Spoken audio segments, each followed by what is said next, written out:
Amigos, buenos días, buenas tardes, buenas noches. Nuevamente estamos transmitiendo aquí desde Centro Cultural Templo Mayor, donde la palabra florece. Y el día de hoy, bueno, estamos de fiesta. Déjenme decirles que en la semana fue un concierto hermosísimo de música rusa y tuve el gran gusto, la gran oportunidad de ser invitada por un amigo queridísimo que nos hizo el honor de venir a platicar una parte importantísima de Frida Kahlo. Me da muchísimo gusto que esté aquí Adán García Fajardo. Él es director del Museo Casa Kahlo. Y aquí estamos para hablar de algo importantísimo, porque viene siendo la visión familiar y amorosa. No se la van a imaginar lo amoroso de esas cartas, esa visión de esa mujer hermosa, esa mexicana de corazón y de sangre que en determinado momento nos dio a México un lugar. Pues Adán, gracias por estar aquí y pues qué mejor que hablar de Frida Kahlo, que hicieron toda esa investigación profunda. Yo al contrario me siento honrado y siento que es un privilegio estar sentado aquí con usted, maestra. Sabe que le estimo mucho y también esa invitación era por todo el trabajo que usted ha hecho en términos de lo mexicano. Entonces, pues sí, Frida Kahlo y su familia se han contado muchas cosas sobre ellos y sobre ella, y en realidad mucho se volvió como la visión o la verdad desde una persona que era su pareja. Y esa verdad se ha repetido miles de veces. Pero la verdad de su familia es una verdad que quedó oculta o que quedó en privado. Es decir, el círculo de los afectos y la vida íntima no se ha descubierto, por así decirlo, para el público en general hasta ahora. Y se descubre en muchos sentidos a través del Museo Casa Kahlo. Este museo creado por la familia Kahlo, los sobrevivientes de don Guillermo, en la quinta generación. Y lo que tenemos ahí es la Frida y la familia Kahlo vista a través de los ojos de su familia. La Frida Kahlo que no es la gran pintora, sino es la niña que le gustaba patinar y andar en bicicleta, y que le gustaba coleccionar insectos y verlos en el microscopio del papá, la niña a la que le gustaba soltar la mano dibujando pequeñas monografías de las fotos que el papá tomaba, y que le gustaba dibujar de memoria las historias que el papá le contaba, ¿no? La hija favorita del papá de alguna manera, la hermana queridísima y también atendidísima de Matilde, de Adriana, de Cristina, la hija preocupada por su mamá, ¿no? De que estuviera bien atendida, que tuviera luz en la casa, que tuviera un teléfono por el cual se pudiera comunicar, la que le mandaba recaditos a su mamá diciéndole: no le creas a lo que dice el viejo Palafox, el maestro de matemáticas, de que me porto mal y me sacó en clase, aunque a lo mejor sí, porque Frida era muy movida en la época en la que era estudiante. Y yo creo que nunca dejó de ser eso, ¿no? Nunca dejó de ser la Frida Pita, la Frida movida, la Frida juguetona, la Frida que le gustaba también de alguna forma la participación, la vida pública, la fiesta. Y todo eso es, además del gran amor entre familia que existió y que lo podemos ver a través de las cartas, porque muchas son inéditas, la Frida que ustedes van a descubrir en el Museo Casa Kahlo. Hermosísimo lugar. Y además es algo que nosotros como mexicanos tenemos que evaluar la forma de presentar lo nuestro, con esa dignidad, con ese respeto, con ese orden. Es hermoso ver los muebles hechos especialmente para abrir un cajón y ver las cartas y poderlas leer a una distancia y bueno, poderse emocionar con las frases que están en las cortinas de ese pasillo. Son unas frases que hoy a las personas que somos medio rebeldes a veces esas frases nos llegan muy fuerte. Claro, o sea, yo le voy a responder en dos partes. Una sobre lo mexicano y otra sobre la dignidad y lo que trabajamos para el museo, ¿no? Eh, yo creo que si le pregunto a alguien, nadie dudaría que Frida Kahlo es mexicano, ¿no? Pero es muy curioso porque Frida Kahlo encarna las diferencias o la diversidad que somos cada mexicano, ¿no? Justo antes de entrar yo hablaba sobre la afrodescendencia y como yo de alguna manera pertenezco a ese grupo originario de México, pero al mismo tiempo nadie es igual, ¿no? Y en el caso de Frida y de su padre Guillermo, Guillermo no nació Guillermo. Guillermo nació Karl Wilhelm Kahlo, o Kahlo en alemán. Y se desplazó desde Potsdam, Alemania, a través del puerto de Hamburgo, llegó a Veracruz, se estableció primero por allá por Michoacán, luego aquí en el centro, cerca de lo que decía el Teatro Blanquita, en la plaza de Juan Carbonero, y ya después se fueron a Coyoacán, ¿no? Y por el otro lado tenemos a doña Matilde, la otra raíz de La Frida, otra.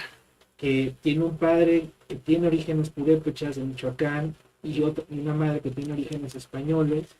Entonces, esa Frida, que es la mujer que más mexicana podríamos, como casi arquetipo, ver, también depende de esta diversidad que nos encarnan los mexicanos, ¿no? Nadie duda de que Frida es mexicana, porque lo es, pero también hay que pensar que los mexicanos estamos hechos de muchísimas raíces, ¿no? Definitivo. Y nosotros intentamos desmitificar estas raíces al hacer una investigación pues más profunda sobre de dónde viene la familia de Frida, tanto de un lado como de otro, y entonces el ser mexicano a veces también hacer un poquito de todas partes. Pues el ser mexicano es algo muy, muy importante. ¿Por qué? Porque esa esencia que se ha guardado y resguardado en los pueblos originarios, que desde el norte hasta el sur han mantenido su esencia, sus formas, sus usos, sus costumbres, su cultura de corazón y que a través de los años han permanecido y nos han regalado a las personas que hemos tenido el privilegio en este siglo XXI de entender que así como ellos nos dejaron la milpa en donde conviven, se nutren diferentes plantas, diferentes raíces, pues así México está precisamente el ombligo del mundo, el crisol del mundo, en donde se unen todas estas virtudes, todas estas culturas, todas estas esencias y emociones. ¿Por qué? Porque, por ejemplo, el alemán dice, no, muy frío. No me digan, ¿sí? Entonces, eso es hermosísimo. Claro, y por ejemplo, o sea, Frida de alguna manera con estas raíces lo que hace es, por un lado, el protestante, luterano, alemán, experto en cuestiones como técnicas de arte, y por otro lado, la mamá sensible, conservadora, con una cuestión muy fuerte de los mitos cristianos, pues junta esto y se hace ese universo en la cabeza de Frida, Exacto. imaginativo, profundo, curiosa también ella por Muy. descubrir. Y entonces eso es lo que ustedes van a ver en la primera parte del museo, ¿no? Paso ahora con la segunda parte de lo que íbamos a hablar de la dignidad y cómo presentar, ¿no? Uh-huh. Yo creo que es muy importante siempre como dar el extra, un poquito más, un poquito más, un poquito más. Y lo que se intentó y se logró, creo, en este museo, ya los públicos estarán diciendo que sí o que no, lo han hecho muy bien hasta ahora, hemos tenido muchos récords de participación, es justamente una museografía nueva, ¿no? Una intención de hacerle sentir, gozar, vivir a la persona el paso por el museo, no solo al nivel de la piedra o la obra, sino que vivan una experiencia. Entonces, hicimos cosas nuevas, cosas diferentes, desde cómo los olores de la casa trabajan a nivel de la conciencia que está más atrás, de la amígdala, hasta cómo presentamos dentro de la propia casa un juego de video, que uno se da cuenta que está jugando un juego de video, cuando hace una simulación de un cuarto oscuro, y luego los multimedios que se engarzan con la pared, porque las paredes están mapeadas, y los pajaritos salen de donde piensa, de adentro de un jarrón, y el jarrón está en tercera dimensión, ¿no? Todas estas cosas hacen que uno tenga momentos de sorpresa, de fascinación, el descubrir, por ejemplo, que a uno le da la bienvenida la imagen de Frida y la imagen de Cristina, su hermana, a la casa, y luego como los propios videos parece que son naturaleza muerta, pero de repente se te viene el escarabajo, ¿no? Eh, Todas estas cosas hacen que uno viva esa experiencia de manera diferente. Entonces, para nosotros, creo, como equipo de Museo Calo, ha sido muy bonito que la gente reconozca estas diferencias, estas modificaciones que le hicimos a un discurso museográfico clásico para traerlo al siglo XXI y quizás hasta el siglo XXII. Nunca nos vamos a quedar dormidos para que dure muchos años de exhibición, sino estamos siempre pensando en cosas nuevas, por un lado, y por el otro, eso que usted dice, los mexicanos sabemos hacer grandes cosas. Y esa casa particularmente tiene un lema, más amor, más familia, más México, y se nota en lo que hacemos. Y lo primero era presentar de una manera propositiva para el mundo de la museografía a nivel global cómo íbamos a hablar de una de las grandes artistas del siglo XX y de la familia que hizo que Frida pudiera ser Frida. Efectivamente. No, y además hablar como es de ese puente de diferentes culturas, de diferentes lugares, ese puente que no debiera existir la división. Cuando podemos entender lo que es una síntesis. En México hay una síntesis de culturas, una síntesis de razas, una síntesis de formas, y pues yo creo que Frida fue precursora de esa síntesis que representó en Estados Unidos, en Europa. En todos lados conocen a México, ese traje, esa joyería prehispánica, de esas piedras preciosas, esos jades. Ahí está México, y era reconocida por mexicana y tenía una sangre europea. Claro, y también, o sea, hay que pensar que la Frida encarna, además de la diversidad de su origen, la diversidad de su orientación o de su preferencia, la diversidad de haber sido migrante, ¿no? Un feminismo sororo y que le permitió a ella también presentarse de una manera diferente, o sea, como proponerse de una manera diferente. Pues Frida encarna como una mujer del futuro para aquella época. Para ¿no? aquella para época. Los finales de los 20, 30, 40, Sí, 50, sí, era sí. una mujer del futuro. Hoy sigue siendo uno de la aspiración. Por ejemplo, Frida en 1929 y 30, incluso 31, migra a San Francisco con Diego Rivera, porque él está comisionado y él ya dice, bueno, pues yo soy la esposa del pintor, ¿no? Pero yo también soy pintor, yo también escribo, yo también. Entonces ella se dedica a pintar, incluso llega a vender sus primeros cuadros en esa época, por $200, $300, ¿no? ¿Quién puede que lo compre?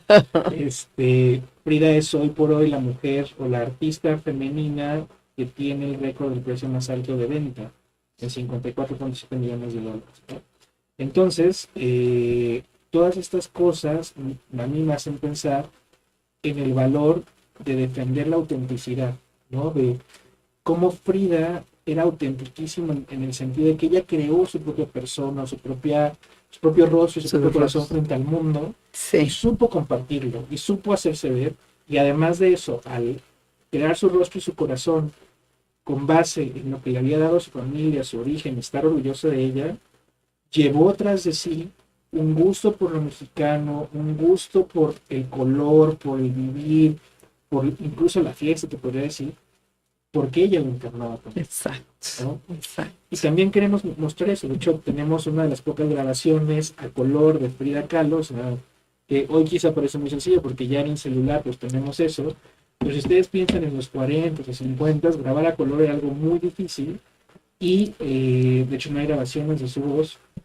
pero sí ya tenemos a ella en la fiesta de inauguración de La Rosita, una pulquería que sus alumnos pintaron, ¿no? Y acabo hoy también con algo interesante, la faceta de Frida maestra. Pocas personas conocen que el compromiso de Frida también fue un compromiso hacia los más jóvenes. particularmente en aquel momento jóvenes que venían de contextos pues poco privilegiados, ¿no? Que venían de las colonias de este lado de la Ciudad de México, que eran hijos de obreros, gente que venía del interior de la República, y que se formaron junto con ella y junto a otros maestros de la Escuela Nacional de Pintura, Escultura y Grabado, y se volvieron los fríos al final, ¿no? Exacto. Y entonces nosotros tenemos en el museo varios de esos cuadros, varios de esas obras, que ellos hicieron junto a ella como maestra. Efectivamente, sí, ¿no? Y el cariño que le tenían sus alumnos, cómo la trataban, cómo entra a esa clase diciendo, bueno, pues vamos a aprender juntos. Y eso va a ser su disque maestro. Exactamente. Pero fíjense, el otro día fue Arturo Estrada, que le dicen el güero, habla de los 90, y le dije, oye, sí es cierto que Frida, sí, me dice, bueno, o sea, sí nos dejaba pintar y todo, pero cada viernes corregía la plana. Sí, No, pues sí. Usted sabe lo que es ser maestro. O sea, yo también lo he sido, entonces sí, muy libre, sí fluyan, sí, los colores, sí. Pero, Ven, ¿no? a ver, aquí está. Pues qué placer, de veras.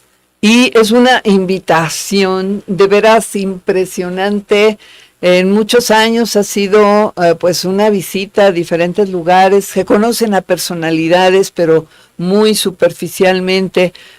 Cuando podemos profundizar en el corazón de un ícono como es Frida Kahlo. Ahora también de esto se los quiero contar, no es que nos sintamos muy importantes por esto, pero Time, que es una revista muy poderosa a nivel global, nombra en junio del 2026 al Museo Casa Kahlo como uno de los 100 lugares a visitar en el año, ¿no? Por la forma en la que hacemos las cosas, por la forma en la que compartimos la historia. Entonces, efectivo. es doble invitación de la maestra y mía que vengan a visitarnos al Museo Casa Kahlo. Bien, pues Adán, qué gusto, un privilegio estar aquí, que nos haga esta narrativa, haber vivido construir ese museo, ver, tomar decisiones, hacer ahora esos conciertos, noche de conciertos. Una vez al mes, el último miércoles de mes, estamos teniendo noches de museo. Y cada mes tenemos una temática diferente. Están muy invitados a venir a vernos. A veces hay conciertos, a veces hay coro, a veces hay teatro, a veces hay cosas para niños, a veces hay cosas basadas en las cuestiones, por ejemplo, el Día de la Mujer, el 8 de marzo, el mes de la mujer, 8 de marzo, de la prevención de todas las formas de violencia contra la mujer en noviembre. Entonces, búsquenos, vale la pena. Yo me estoy echando por eso ahorita, pero así debe ser, así debe ser. Entonces, pues bueno, muy invitados. Y en redes sociales aparecemos como @Museo Casa Kahlo en todos, en Twitter, en X, en LinkedIn, en Facebook, en Insta, en Snapchat, en todos lados, en TikTok. Entonces síganos, por favor, también ahí publicamos cosas que nadie más sabe sobre Frida Kahlo. Perfecto, pues nosotros queremos invitarlos también a ver nuestros programas aquí en Facebook, Instagram, estas redes que nos conectan, tenemos que utilizarlas para conectar corazones y conocimiento. Así es que estamos aquí desde el Centro Cultural Templo Mayor y nos despedimos con las palabras de mi jefe, como cada programa, el capitán general de la danza, don Andrés Segura Granados. Que nuestro sol sea brillante.